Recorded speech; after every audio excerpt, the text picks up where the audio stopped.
Good day and welcome to Mission Control Houston, where Flight Director Ron Spencer and Spacecraft Communicator Anna Fisher are among the leaders of the team that is working to support the Expedition 35 crew aboard the International Space Station, which currently is orbiting over Western Canada. And of course, commander of the International Space Station right now is Chris Hadfield, the first Canadian commander of the orbiting research outpost. He's on orbit with NASA's Tom Marshburn and Russia's Roman Romanenko, and they're working through a variety of different activities today.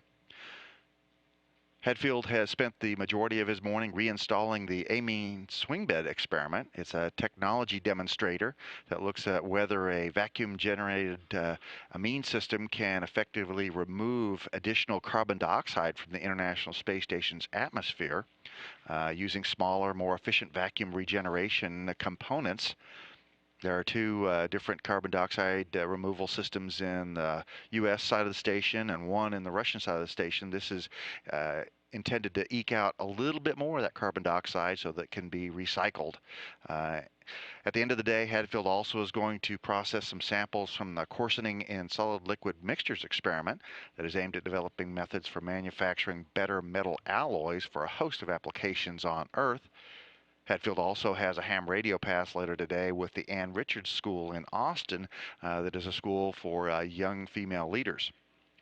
Roman Romanenko working with the Matryoshka experiment in the Russian segment of the station today. He's looking at radiation levels throughout the station complex. He's also doing some transfer items for the Progress 50 spacecraft, which is currently docked to the Pirs compartment at the end of the April. And it's going to be later today working with the Relakskaya experiment. Tom Marshburn is working with the Advanced Colloids experiment today. That experiment looks at removing gravitational jamming and sedimentation so that it's possible to observe how order arises out of chaos and to learn how to control the process in these colloids, which are mixtures of solids and liquids. He also worked with the setup for the Marangoni experiment that's looking at surface tension of liquids in space, that same effect you see when you have a wine glass and the legs trickle down the side. Today's Crew Earth observations include the Nile River Delta and the Red Sea, Johannesburg, Africa, Porto Novo, Benin, and St. Helena Island. There's also three different areas of volcanic activity that they had pointed out to them, and Stromboli and Mount Etna of Europe, and Kankar over in the East Asia.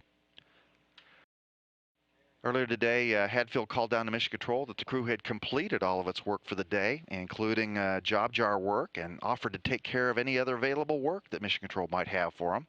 And as a result, Mission Control likely is going to be sending up some additional tasks to deal with some full waste tanks for the station's toilets that are involved in the recycling system.